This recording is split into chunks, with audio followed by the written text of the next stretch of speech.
YouTube subscriber அனைவருக்கும் வணக்கங்க. இன்னைக்கு நம்ம எங்க வந்திருக்கிறோம்னா வாழப்பாடியில் இருக்கிற நம்மளோட கஸ்டமர் வீட்டுக்கு தாங்க வந்திருக்கிறோம். இவர் வந்து 1.5 வருஷத்துக்கு முன்னாடி நம்ம கிட்ட வந்து பெரோட குஞ்சுங்க வந்து ஒரு 20 வாங்கியிருந்தாரு. இப்போ அந்த 20ஐயுமே காப்பாத்தி அதுல இருந்து பேரண்டா உற்பத்தி பண்ணி அந்த பேரண்ட்ல இருந்து எக் எடுத்து சிக்காவை பண்ணி அதை வந்து கட்டுக்காகவும் மீட் பர்பஸ்க்காகவும் வேற லெவல்ல ஒரு 25 பார்ட்டிஷன் போட்டு பண்ணிட்டு இருக்கிறாரு. இன்னைக்கு இவரோட ஃபார்ம் தான் நம்ம ஃபுல்லா சுத்தி பார்க்க போறோம்.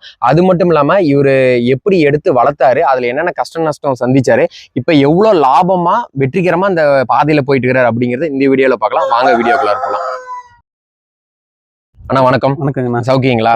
சரிங்கண்ணா. அண்ணா உங்களோட பேரு, நம்மளோட ஃபார்ம் எங்க அமைஞ்சிருக்கு அதை பத்தி கொஞ்சம் சொல்லுங்களேன். வணக்கங்க. என் பேர் ஜெய்சங்கருங்க. நான் சேலம் மாவட்டம் ஐயத்தேப்பட்டினங்க. சேலத்துல ஒரு 10 கிலோமீட்டருங்க. நம்ம ஃபார்ம் பேர் ஜெய் நாட்டுக்கோழி பண்ணைங்க. ஓகேங்கண்ணா. இப்ப நம்ம 1.5 வருஷத்துக்கு முன்னாடி வந்து ஒரு 20 குஞ்சு எடுத்தீங்க. அது 20ஐயுமே காப்பாத்திட்டீங்களா? அதுல ஏதாவது அடிபட்டுச்சுங்களா? ஒரே ஒரு சேலை மட்டும் தான் அடிபட்டுச்சு. சரிங்க. 20ல வந்து பாத்தீங்கன்னா 19 வந்து ரெடி பண்ணிட்டோம். ஓகே. அது ரெடி பண்ணிதான் இப்ப இந்த ஃபார்ம் உருவாகி இருக்கு. ரொம்ப சந்தோஷங்கண்ணா. அதுல எத்தனை சேவல் வந்தது, எத்தனை பெட்டை கோழி? 9 சேவல்னா 10 பெட்டைனா. ஓ, பாதிக்கு பாதி. பாதி பாதி. ஓகேங்கண்ணா. இப்ப அந்த 1.5 வருஷத்துக்கு இப்ப 1.5 வருஷம் ஆச்சு என்கிட்ட இருந்து எடுத்து. அதுல இருந்து இப்ப எத்தனை உற்பத்தி கொண்டு வந்திருக்கீங்க? அதுல இருந்து இப்ப வந்து பாத்தீங்கன்னா எனக்கு வாரம் 50 குஞ்சு அதுல இருந்து கிடைச்சிட்டு இருக்குண்ணா. ஓ, அந்த அளவுக்கு கொண்டு வந்துட்டீங்க. இப்ப எத்தனை பார்ட்டிஷன் போட்டிருக்கீங்க? இப்போ மொத்தம் ஒரு 27 பார்ட்டிஷன் இருக்குண்ணா. 27 பார்ட்டிஷனுங்க. அந்த ஒரு பார்ட்டிஷன்ல நான் பார்த்தேன் ஒரு சேவல் ஒரு பெட்டை மட்டும் தான் விட்டுக்கிறீங்க. என்ன காரணம்? ஹேச்சிங் நல்லா இருக்குண்ணா.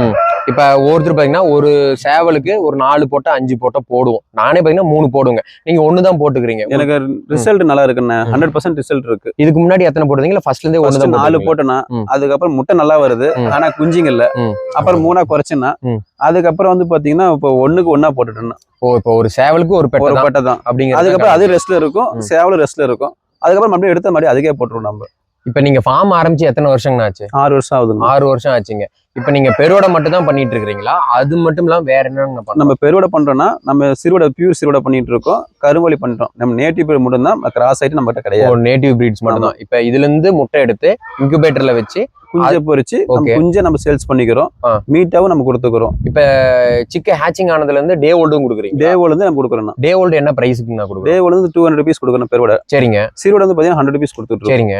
கருங்கோழி 50 rupees கொடுத்துட்டு இருக்கோம். இப்ப நம்ம கிட்ட இருந்து உருவாக்குனது எல்லாமே கட்டுக்காகவும் கொடுக்குறீங்களா இல்ல ஒன்லி மீட்டுக்காக மட்டும் தானா? நம்ம ஃபுல்லா கட்டுக்கு மட்டும் தான், இது வளர்க்கறதுக்கு மட்டும் தான் யூஸ் பண்ணுவோம். இது மீட்டுக்கு கிடையாது. ஓகே ஓகேங்க. இது வந்து பியூர் கட்டுக்கு தான், பியூர் கட்டு சேவல் தான். இப்போ நம்ம கிட்ட இருக்கிற பெருவடை எல்லாமே கட்டுக்காக கொடுக்கறது மட்டும். அந்த சிறுவடை மட்டும் தான். சிறுவடை அண்ட் கருங்கோழி மட்டும் மீட்டுக்காக.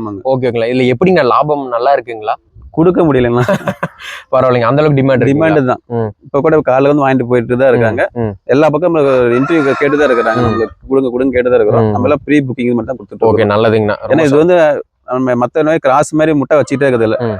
எப்படி 2 மாசம் ரெஸ்ட் விட்டு தான் அடுத்தது நான் ஹேட்ச் எடுக்க முடியும். பரவாயில்லைங்கண்ணா. இப்ப முதல் பாயிண்ட் வந்து பெருவடைகள் எடுத்துக்கலாங்க. சிறுவடைக்கு அப்புறம் போல இப்ப பெருவடையில இருந்து குஞ்சு உற்பத்தி பண்ணி ஒரு கஸ்டமர்கிட்ட தரீங்கன்னு வைங்களேன். அந்த கஸ்டமர் வாங்கிட்டு இப்ப அதுல இருந்து ரிசல்ட் பாத்துருக்காங்களா? உங்களுக்கு என்ன சொல்லியிருக்காங்க? திரும்ப அவங்க நம்ம வாங்கிட்டு தான் இருக்கிறாங்க. ஆனா அடுத்து சிறுவடைங்க. சிறுவடை வந்து அதோட வளர்ச்சி விதம் அது வந்து மேக்ஸிமம் 1 கிலோ தான். அதுக்கப்புறம் அது வளர்ச்சி கம்மி தான். ஏன்னா நேட்டிவ் 1 கிலோ தான் வளரும். மீட்டு தான் மேக்ஸிமம் யூஸ் கொடுக்குறது, வளர்க்கறதுக்கு கொடுக்குறது இல்ல. மீட்னா அது என்ன பிரைஸ்க்கு நான் கொடுக்குறேன்? கிலோ 600 கொடுத்துட்டு இருக்கோம். 600 கொடுக்குறீங்க. இங்கே வெட்டி கொடுத்துரும் நம்மளே. ஆனா இப்ப பெருவடையில இருந்து நீங்க என்னென்ன மாதிரி சேலுக்கு கொடுத்துட்டு இருக்கிறீங்க? இப்போ டே ஓல்டே கொடுக்க ஆரம்பிக்கிறோம்னா டே ஓல்டு 200 கொடுக்குறோம்னா மந்த்ல இருந்து 350 கொடுக்குறோம். 2 மந்த் வந்து பாத்தீங்கன்னா 550 கொடுக்குறோம்.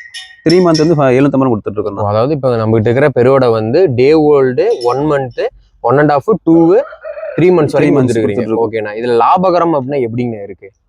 நம்ம லாபகரம் பாத்தீங்கன்னா சிக்ஸ் தானே அதிகமா சேல்ஸ் ஆகுது நம்மளுக்கு. சிக்ஸ் நம்ம வந்து பாத்தீங்கன்னா ஆட்டா ஒரு 10 15 வாங்கிட்டு போயிடுறாங்க. மறுபடியும் திரும்ப வந்து வாங்கிட்டு இருக்கிறாங்க. அதான் நம்மளுக்கு லாபம். ஆனா அடுத்ததா சிறுவடை கருங்கோழி சொன்னீங்க. இதோட மீட்டோட பிரைஸ் எவ்வளவு கொடுத்துருக்கீங்க? கருங்கோழி வந்து கிலோ 500 கொடுத்துட்டு இருக்குங்க.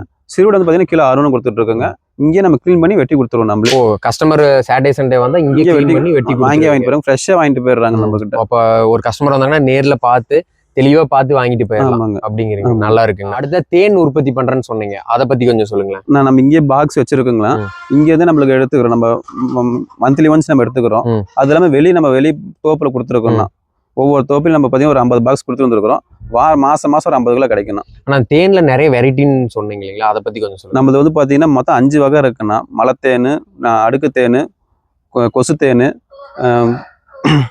கொம்பு தேனு, இன்னொன்னு இட்டாலியன் தேன் இருக்குன்னா.